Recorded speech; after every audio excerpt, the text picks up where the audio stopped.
Life Stories brings you another heartfelt tale of love, resilience, and the unbreakable bond of family. Today's story takes us into the life of a mother and her 2 children, navigating the delicate path of healing after betrayal and hardship. It's a journey of bravery, as a young boy finds the courage to protect his sister, and a mother learns the strength she holds within to rebuild their lives. Together, they overcome darkness and rediscover hope, creating a brighter future filled with love. Subscribe to Life Stories and join us as we dive into today's moving story. Our neighborhood in Stamford, Connecticut, seemed to wake up with the arrival of spring. The air was crisp and fragrant with blooming flowers, and the streets were lined with gardens bursting with colors. Tulips, in particular, stood tall and proud in front of our white 2-story colonial house. Though we had only lived here for a year and a half, it already felt like home. The kind of home that I had dreamed of building for my 6-year-old son, Ethan, and myself. That morning, as I stood by the window watching Ethan wait for his school bus, I felt a wave of contentment wash over me. The sunlight glinted off his neatly combed hair, and he waved at me with a broad smile. His tiny hand reminded me of my late husband, a gentle soul taken from us too soon in a tragic accident 4 years ago. The memory of my husband was still a tender ache in my heart. But Ethan's presence gave me purpose. He was only 2 when his father passed, too young to understand the gravity of such a loss. Somehow, he had grown into a kind and cheerful boy, his heart untouched by the bitterness that loss can bring. Life began to change 2 years ago when I met David. I was working part-time as an accountant, and he was an executive from a real estate development company, visiting our office as a client. From the moment we met, I was struck by his calm demeanor and gentlemanly ways. His words were deliberate but warm, his smile disarming. What truly moved me, though, was how effortlessly he connected with Ethan. It was during one of his visits when Ethan happened to stop by the office. David crouched to his level and said, "I have a cool car. Would you like to see it sometime?" His tone wasn't patronizing, just kind and genuine. Ethan's eyes sparkled, and from that moment, he seemed to take to David as naturally as a bird to the sky. For 6 months, David and I built a relationship filled with quiet moments and thoughtful gestures. I was cautious about introducing someone new into Ethan's life, but David showed patience, understanding, and a willingness to embrace us as a family. When he proposed, I hesitated not because I didn't love him but because society can be unkind to single mothers remarrying. Yet David dissolved my fears with his words, "Rachel, I want to create a new family with you and Ethan." His sincerity shone through, and I believed him with all my heart. Marriage brought more joy than I had dared to expect. Despite his demanding job, David made time for us. Weekends became sacred. We'd picnic at Cove Island Park, where Ethan and David would toss a baseball back and forth while I spread sandwiches on a checkered blanket. Watching them, I often felt tears prick my eyes. Was this happiness real? Was I allowed to have this again? Evenings at home were spent playing board games, where Ethan would frown in concentration, determined to win. David would sometimes let him triumph. But Ethan, competitive as he was, would protest, play seriously. Their bond seemed genuine and strong, and I savored those moments as treasures. Then Lily was born. Our little girl entered the world with David's well-defined features and a calm temperament. Ethan met her with pride brimming in his small frame. "I'm a big brother now," he announced to anyone who would listen. He seemed to adore her immediately, rushing home from school to see her tiny fingers or to share with me her latest expressions. He even told his friends at the park about her, using his hands to demonstrate how small she was. As a mother, my heart soared watching Ethan grow into this new role with so much love. Yet, as much as life seemed idyllic, the first hints of unease began to creep in. At first, they were barely noticeable. Ethan, who had always been lively, began retreating more often to Lily's room. He'd do his homework there, sitting on the floor with his knees as a makeshift desk. I suggested the dining table for comfort, but he'd shake his head and say, "I prefer it here." Saturdays, which had always been reserved for baseball with his best friend Michael, suddenly became days he wanted to spend at home with Lily. "I want to stay with my sister," he'd say, and I couldn't help but feel a pang of concern. When David came home in the evenings, Ethan seemed to grow even more determined to stay close to Lily. He'd linger by her crib or try to extend his time in her room. Sometimes during dinner, he'd rush upstairs at the faintest sound of her cry. "It's okay. Mommy will check on her." I'd reassure him, but he'd fidget in his seat, restless. Bedtime was no different. Ethan, who had his own cozy room with blue walls and glow-in-the-dark stars on the ceiling. I didn't fully grasp how much Ethan's behavior had shifted until it began to affect his school life. At the PTA meeting, Mrs. Jones, his teacher, mentioned that Ethan had been falling asleep during class. "He seems more tired than usual," she said with a touch of concern. "Sometimes he even lays his head on the desk during lessons." This was unlike Ethan, who was always so energetic and attentive.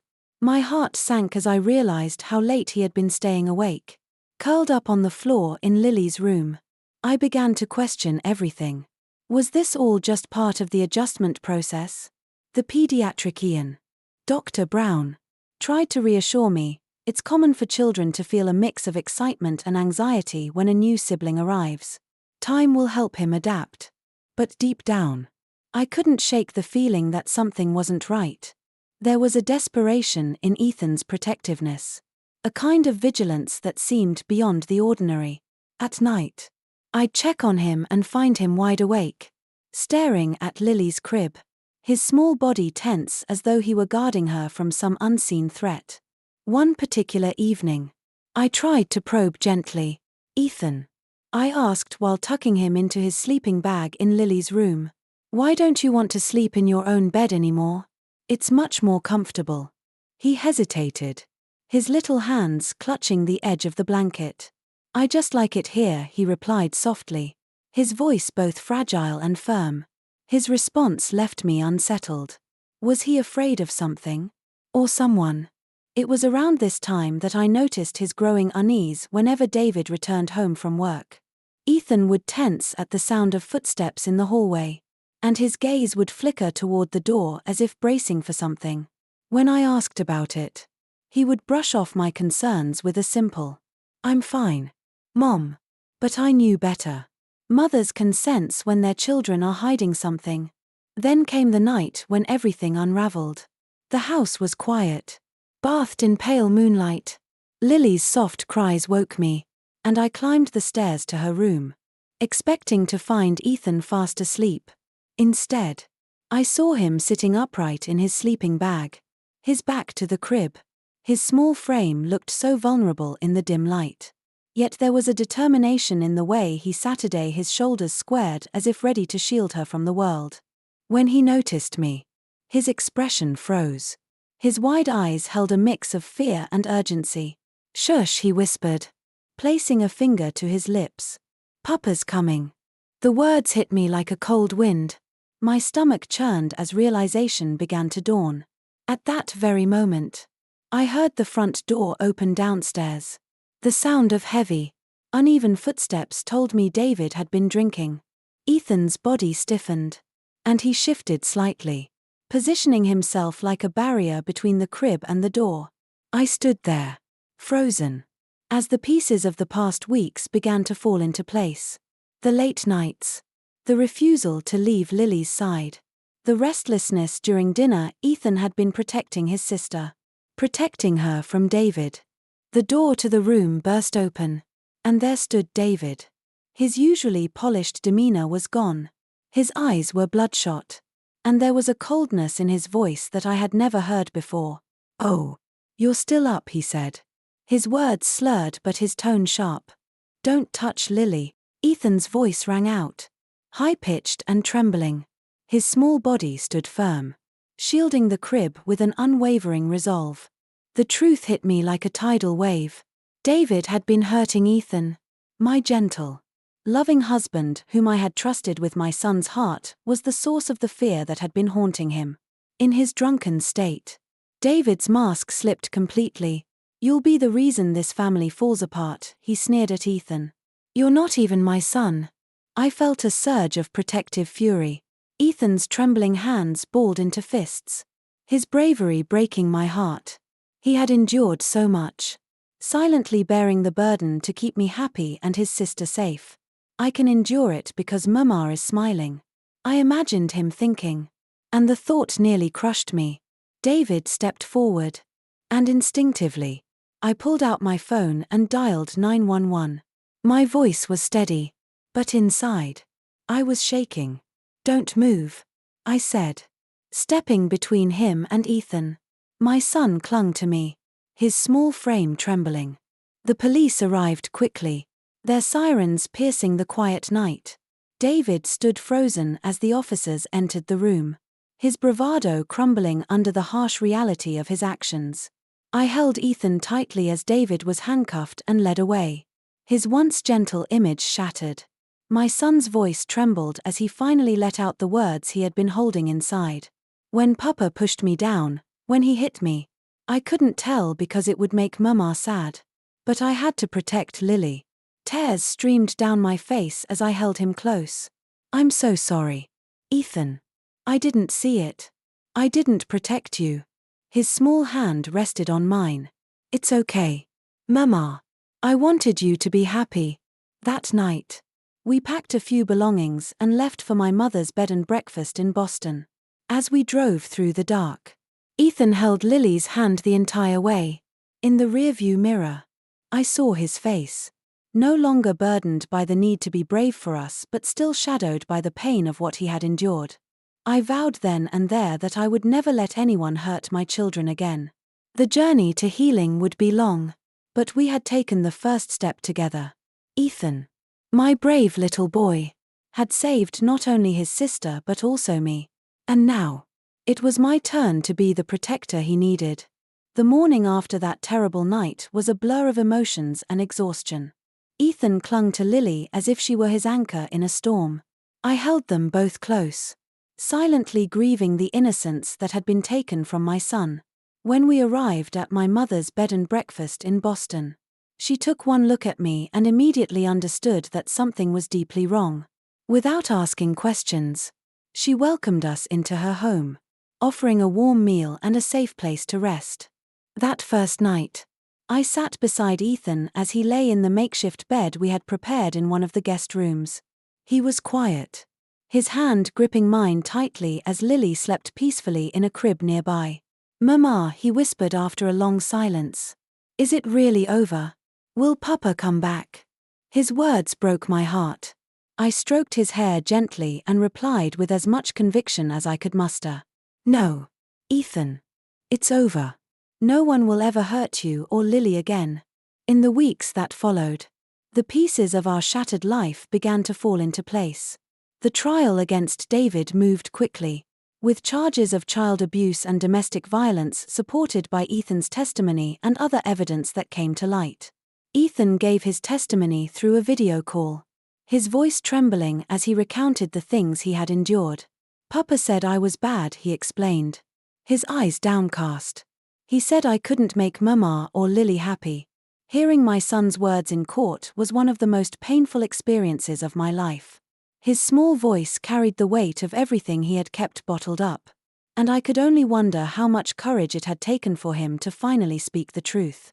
David was sentenced to 5 years in prison and was issued a restraining order, ensuring he would never come near us again. The divorce was finalized, and I was granted full custody of both Ethan and Lily. But even with David gone, the scars he had left behind lingered. Ethan had become quieter, more withdrawn. He flinched at sudden movements and often seemed lost in thought, his gaze fixed on some faraway place. I knew he needed help, and so did I.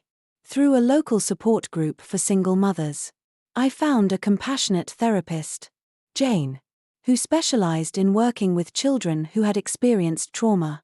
Our weekly sessions with Jane became a cornerstone of our healing journey. She had a gentle way of drawing Ethan out, using play and art to help him express emotions he couldn't put into words. One day, during a particularly poignant session, Ethan painted a picture of himself standing in front of Lily's crib. "What were you thinking when you stood there?" Jane asked softly. Ethan's small voice broke the silence. "I had to watch. The baby can't protect herself." Tears welled in my eyes as I listened to my son articulate the burden he had carried. Jane looked at him with admiration. "Ethan, you're such a brave boy.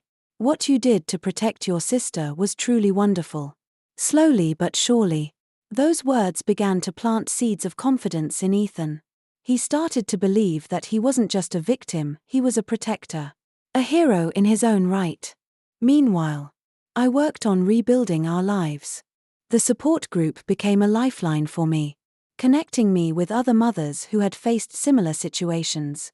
Sharing our stories, our fears, and our hopes created a bond of understanding that felt like a lifeboat in the stormy sea of recovery. With their encouragement, I found a small apartment in a quiet Boston suburb. It wasn't grand, but it was ours, a place where we could start fresh. Ethan's reaction to our new home was tentative at first. "Can I still check on Lily sometimes?" he asked on our first night there. "Of course, sweetheart," I replied, wrapping him in a hug. "But there's nothing to be afraid of anymore. We're safe now." Settling into our new life brought its own set of challenges, but also moments of joy. Ethan started attending a new school, where he slowly began to make friends.